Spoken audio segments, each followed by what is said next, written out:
Hello everyone, so I figured since Christmas is literally only a few days away, I should do something Christmas related and stuff. Also because I want to do it.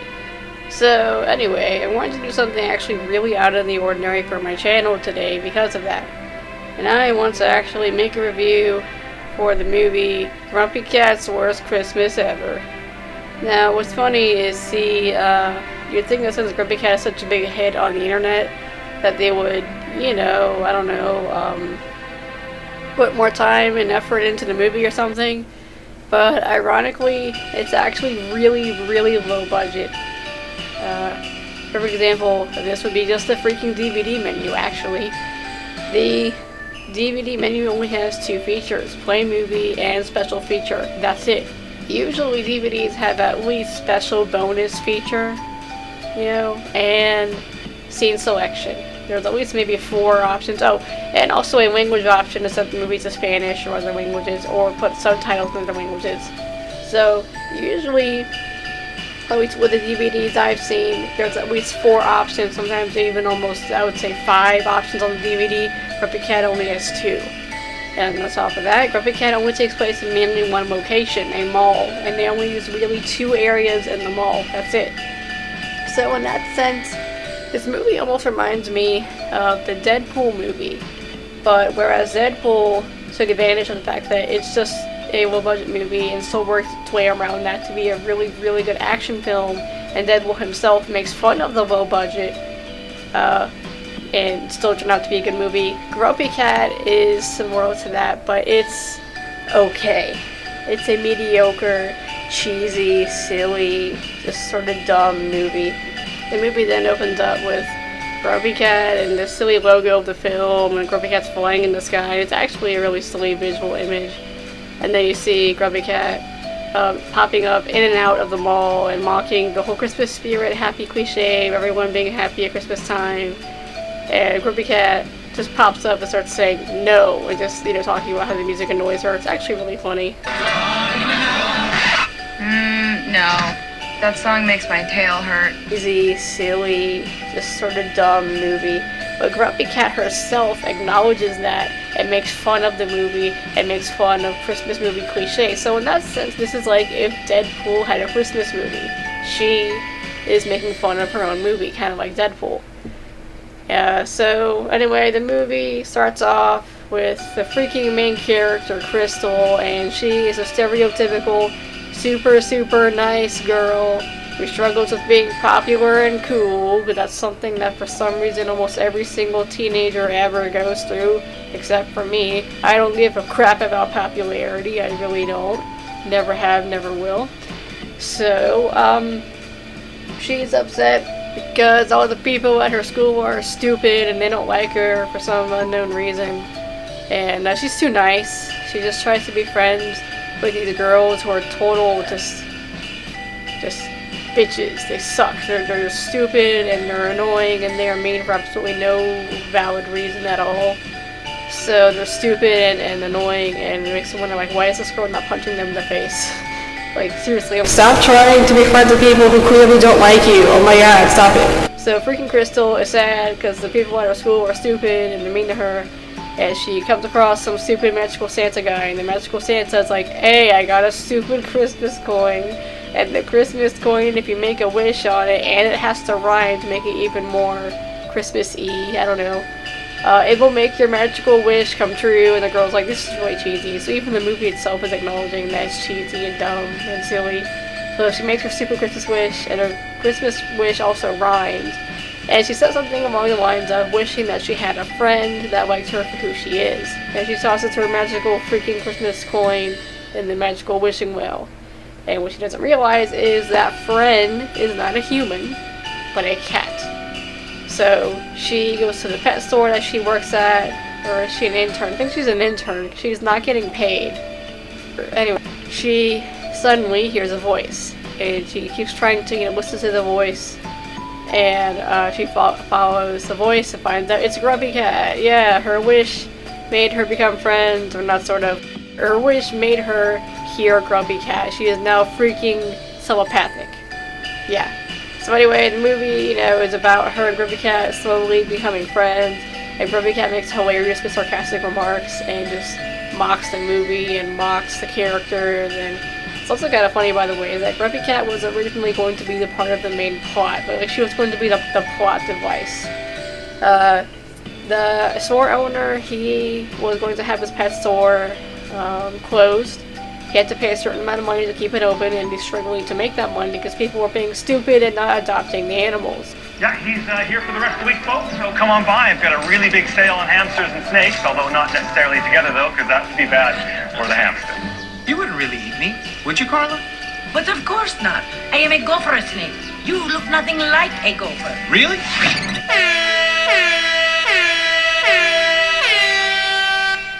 You then meet the pet store owner, and he explains why he can't sell the animals and why he's so sad, and his name really sucks. Hey, Mr. Crabtree. I'm not gonna lie to you.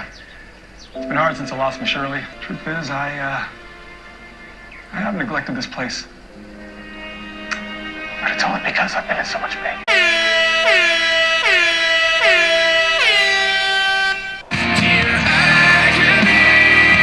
So, the person that's threatening to shut down the store said, you know, maybe you could then, you know, find a way to keep the store running. And if you don't, I'm gonna, you know, shut down the building. And the guy does. He has this rare breed of dog or something that's worth billions of dollars.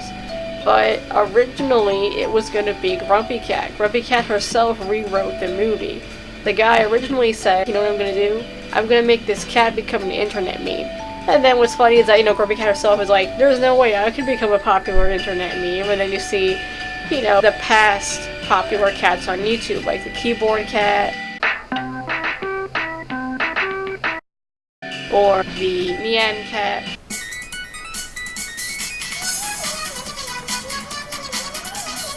And now Grumpy Cat. So since Grumpy Cat, you know, was being sarcastic, saying there's no way I could ever be a popular, you know, cat worth billions of dollars, she then rewrites the movie, and the dog becomes worth billions of dollars instead. She doesn't want to be the main plot point or whatever. So anyway, that happens, and Grumpy Cat then mocks the audience, and then the movie continues. And eventually you find out there's these two musicians from some fake metal band called Dragon Tail, and they're trying to kidnap the dog so they can use the money to get a tour bus, because they are like in that phase of being a really small indie band, so they don't have a lot of money, so they only have a little van to go ride around and go on tour as opposed to having a tour bus. So I thought that was neat, because you don't really see indie bands, you know, that often, or being represented in movies, you know, so I thought that was neat. So then you find out eventually, long story short, the Grumpy Cat and the Crystal Girl find out that the dog is being kidnapped and by the musicians, and they have to try to stop him or something to go save the store. Grumpy Cat doesn't want to at first. The Crystal's like, you know, okay, if you don't want to help, you know, get the dog back, where do you see yourself in the next few years if you're not going to live in the pet store and wait to be adopted? And this is actually kind of funny, because the story gets actually kind of dark with this humor. And Grumpy Cat then tries to imagine herself, and then you see that actually they even go as far as showing Grumpy Cat getting the gas that they're going to put her to sleep. So she realizes that, yeah, she kind of does need to be in that pet store to be adopted and not, you know, euthanized. So that's her motivation. She doesn't want to die. And the girl is just a sweet, stereotypical nice girl who's nice because she's nice. I don't know. Anyway, they go on an adventure to save the dog, and at one point they go and I was like, this movie's really not that memorable. It's really not. They at one point have to shoot the musicians with paintball guns, and what is kind of cute is that at this point, Grumpy Cat looks like she's firing a machine gun. She's not, but the paintballs are coming out so fast it looks like she's shooting a machine gun. And then they go after the dog, and they are trying to run around the mall and find the dog, and they can't. And then Grumpy Cat and the girl, they keep communicating telepathically. And by the way, throughout the film, Grumpy Cat also pops up as Christmas ornaments with her face on it, or just bubbles with her face on it, and keeps cutting into the movie, mocking it, making fun of it, and even sometimes saying, "Why are you here?" or "Why are you watching this movie?" So it's funny how even Grumpy Cat herself is mocking the film, saying that it sucks. and they go after the guys. And at one point, Grumpy Cat and the girl Crystal, they get a car. Try the visor. Aha! We are in a movie! And what's funny is Grumpy Cat keeps saying things like, "This is a movie!" We are in a movie! You know, and she was actually going to try to drive the car, but Crystal ruined it. It was funny. So, at one point, they go and have this stupid showdown where the cars are, like, trying to crash into each other, but they don't for some reason. I don't know. And then Crystal and Grumpy Cat save the day, and the guys get, you know, arrested. And there's a plot twist where one of the characters who was good turns out to be bad. And there's a part I skipped, by the way. When the girl and Grumpy Cat get captured, freaking Crystal starts to cry and be all sad because she was betrayed again and hurt again by someone she trusted. And Grumpy Cat is like, hey, you know what? Crap like that happens to animals too. Like, think about every time an animal is adopted, they're part of a family, and then you just go and toss the animal into a shelter or into a pet store because you don't want them anymore, you're essentially abandoning them. And I thought that was nice that the movie itself kind of acknowledges that Grumpy Cat basically says that. She says that sign on the store is a lie. We're not pets. And so if someone takes us home, we're just animals, pretty much waiting to die. Because, you know, that's what happens if we don't adopt the animals at the freaking pet store and freaking adoption town, they kill them. You know? It's sad. So then, you know, Grumpy's like, you know what, as far as I'm concerned, humans are no different. Humans go through crap too. Yeah, motivation speech. Something. It's really not. Even Grumpy Cat herself is like, you know what, I don't do motivation speeches, so I'm just gonna try to talk to this girl and make her feel better. Try. If she doesn't do motivation, then do motivation speeches. Yeah. So then they go and get the car, and when they do, they start driving and they crash into each other, or they're about to, when then the musician guys crash the car, and the police guys arrest the musicians, and they arrest the mall cop. Now, it is funny though, is at one point, Grumpy Cat herself is again mocking the movie, so she's mocking cliches about movies and mocking Christmas movies. So she mocks how the movie, you know, would get a happy ending, and it does, but she then, you know, makes it have a sad ending at one point. I thought it was funny. And she makes it look like the bad guys won or whatever, you know, and she says, okay, I lied, that's not how it ends. But I thought it was funny just how Grumpy Cat herself is acknowledging these cliches and is putting that as part of her film. And she keeps cutting away, like this movie is filmed like it's supposed to be a TV show or something. And every time it cuts back a few hours into the movie, she says stuff like, why are you still here? Or, why are you watching this movie? Or she starts advertising her own merchandise, and you see like freaking Grumpy Cat t-shirts pop up and stuff like that. It's kind of funny. And then she'll say things like, another one, she pops up where she's wearing a crown, and she has a red pillow, and then she says, some people are born into greatness, some achieve greatness, and then there's you, who's watching a Christmas movie about a talking cat. So I just like how it mocks itself, it mocks the movie, you know. Grumpy Cat is mocking everybody, she's basically making fun of everything. It's just nice, it's funny having that kind of dry, deadpan humor. And there's even one part in the movie where the girl is like, you know what are we gonna do? They're getting away, instead of something like, I don't know, we have to stop them, or some other cliche line.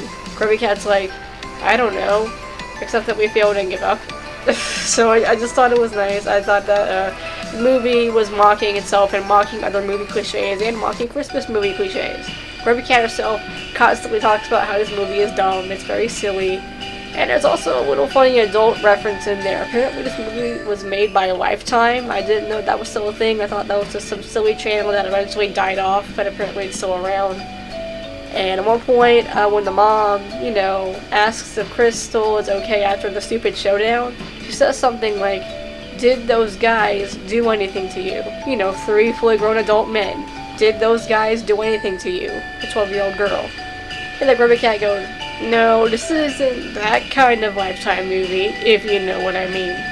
So yeah, apparently Lifetime does freaking adult sexual assault movies. I didn't know, but yeah, even freaking Grumpy Cat mocks Lifetime. She makes fun of the company that's making the movie, so I thought that was funny. So Grumpy Cat is just a really okay movie. There's really not a lot to it. It's just a silly movie filled with silly cliches and silly characters, and Crystal is one of the most bland, boring, cliche, goody-goody characters of all. I'm nice to everybody just because I'm nice, or whatever. And Grumpy Cat's like, you know, I'm not. So it's just kind of funny seeing these two characters who are opposites kind of become friends. But I just love her dry humor. Really, Grumpy Cat is what holds this movie together. If Grumpy Cat was not in this movie, it was just the human characters, it was just the silly freaking people, I would probably not like this movie as much. It's really Grumpy Cat that holds this entire thing together. And even the end credits are pretty funny, where Grumpy Cat is singing Jingle Bells, but in this really monotone, bored voice, and that's probably why I like the movie too, because her voice is actually kind of close to mine, not exactly, but it is kind of similar. So I just thought that was funny. That was a nice touch to make Grumpy Cat have this kind of bored, apathetic voice, and play that into the humor of Grumpy Cat. So it's a cute movie, it's a dumb movie, it's a cheesy movie, but it's 100% aware of that. And Grumpy Cat makes fun of that every chance she gets, and that's why I like it. It's more like a parody of Christmas movies as opposed to being a Christmas movie. It's a parody of them. Just like how Deadpool is a parody of superheroes. He makes fun of the superhero genre and makes fun of the stereotypes of superheroes. So that's probably why I like it a lot, because it really does remind me of Deadpool. It's the Deadpool of Christmas movies. It's a mockery of Christmas movies, and that's probably why I like it so much. So it's cute, it's silly, and if you're a cat lover, it's even more of a bonus because you get to see this cute, pissed off cat just be the main character, so that's nice. Her quips. Really, if anything, watch this movie just for Grumpy Cat's dialogue, or just YouTube the movie just for Grumpy Cat's dialogue. That's what makes it the most funny to me. So anyway, Merry Christmas, Happy Holidays, and I hope you have a good New Year or something, you know, because the New Year can be great, it can also be bad. It's just really what you do with it, whatever. So this is Lit and Fire going away, and I will see you all next time, and I will see you all next year. Bye.